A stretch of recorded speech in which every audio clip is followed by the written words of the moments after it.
ಅಂದೊಂದಿತ್ತು ಕಾಲ. ಇದು ಕೀರ್ತಿ ಕೃಷ್ಣಪ್ಪ ಅವರು ನಿರ್ದೇಶಿಸಿದ ವಿನಯ್ ರಾಜ್ಕುಮಾರ್, ಅದಿತಿ ಪ್ರಭುದೇವ, ನಿಶಾ ರವಿಕೃಷ್ಣನ್, ಜಗ್ಗಪ್ಪ ಅವರು ಮೇನ್ ರೋಲ್ನಲ್ಲಿ ಕಾಣಿಸಿಕೊಂಡ ಸಿನಿಮಾವಾಗಿದೆ. ಇನ್ನು ಅತಿಥಿ ಪಾತ್ರದಲ್ಲಿ ವಿ ರವಿಚಂದ್ರನ್ ಅವರು ನಟಿಸಿದ್ದಾರೆ. ಈ ಸಿನಿಮಾದಲ್ಲಿ ಕುಮಾರ್ ಎಂಬ ಪಾತ್ರವನ್ನು ವಿನಯ್ ರಾಜ್ಕುಮಾರ್ ಮಾಡಿದ್ದಾರೆ. ಹಳ್ಳಿಯಲ್ಲಿರುವ ಬಡ ಕುಟುಂಬದ ಕುಮಾರನಿಗೆ ಪುಟ್ಟಣ್ಣ ಕಣಗಾಲ್ ಅವರು ನಿರ್ದೇಶಿಸಿದ ರಂಗನಾಯಕ ಸಿನಿಮಾ ನೋಡಿದ ಮೇಲೆ ಸಿನಿಮಾ ನಿರ್ದೇಶಕ ಆಗಬೇಕು ಎಂಬ ಕನಸು ಬರುತ್ತದೆ.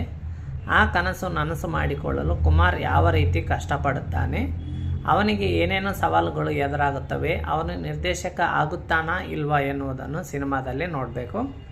ಸಿನಿಮಾದಲ್ಲಿ ಕುಮಾರ್ ಪುಟ್ಟಣ್ಣ ಕಣಗಾಲ್ ಅವರ ದೊಡ್ಡ ಅಭಿಮಾನಿಯಾಗಿ ಅವರನ್ನು ದೇವರ ರೀತಿ ಆರಾಧಿಸುತ್ತಾನೆ.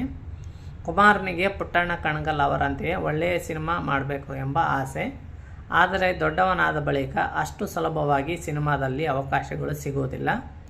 ಒಂದು ಕಡೆ ಮನೆ ಜವಾಬ್ದಾರಿ, ಅದರ ಜೊತೆಗೆ ಸಿನಿಮಾದ ಕನಸು, ಹೀಗೆ ಎರಡು ದೋಣಿಯ ಮೇಲೆ ಕಾಲಿಟ್ಟು ಸಾಗುವ ಕುಮಾರನ ಜೀವನ ಅಂತಿಮವಾಗಿ ಏನಾಗುತ್ತದೆ ಎನ್ನುವುದೇ ಸಿನಿಮಾದ ಕಥೆಯಾಗಿದೆ. ಹಳ್ಳಿಗಳಲ್ಲಿ ಟೆಂಟ್ ಸಿನಿಮಾಗಳು ಪ್ರದರ್ಶನಗೊಳ್ಳುತ್ತಿದ್ದ ಕಾಲಘಟ್ಟದಲ್ಲಿ ನಡೆಯುವ ಕಥೆಯಾಗಿದೆ. ನಾಗರಹಾವು ಸಿನಿಮಾ ರಿಲೀಸ್ ಆದಾಗ ಕುಮಾರ ಪ್ರಾಥಮಿಕ ಶಾಲೆಯಲ್ಲಿ ಓದುತ್ತಿದ್ದ ಹುಡುಗ. ಅವನಿಗೆ ಚಿಕ್ಕ ವಯಸ್ಸಿನಿಂದಲೇ ಸಿನಿಮಾ ಹುಚ್ಚು.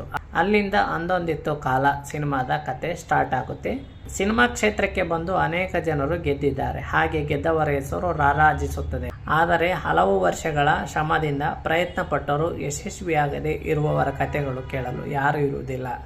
ಸಿನಿಮಾ ಲೋಕದಲ್ಲಿ, ಅದರಲ್ಲೂ ಪರದೆ ಹಿಂದೆ ಸಾಧನೆ ಮಾಡಿದ ಪ್ರತಿಯೊಬ್ಬರ ಜೀವನ ಕತೆ ಕಷ್ಟಕರವಾಗಿಯೇ ಇರುತ್ತದೆ.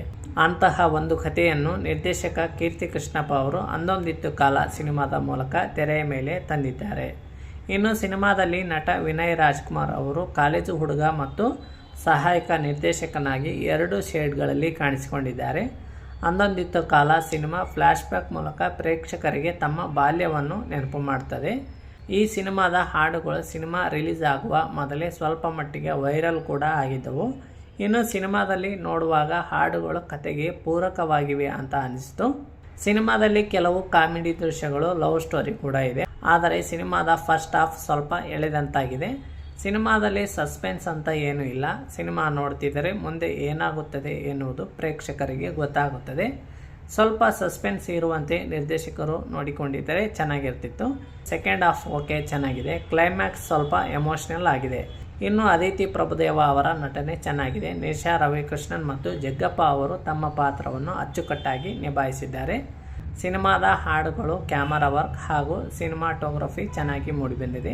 ಇದಾಗಿತ್ತು ಅಂದೊಂದಿತ್ತು ಕಾಲ ಸಿನಿಮಾದ ನನ್ನ ರಿವ್ಯೂ. ನೀವಿನ್ನು ನನ್ನ ಚಾನಲ್ ಸಬ್ಸ್ಕ್ರೈಬ್ ಮಾಡದಿದ್ದರೆ ಕೂಡಲೇ ಸಬ್ಸ್ಕ್ರೈಬ್ ಮಾಡಿ ಹಾಗೂ ಬೆಲ್ ಐಕಾನ್ ಕ್ಲಿಕ್ ಮಾಡಿ.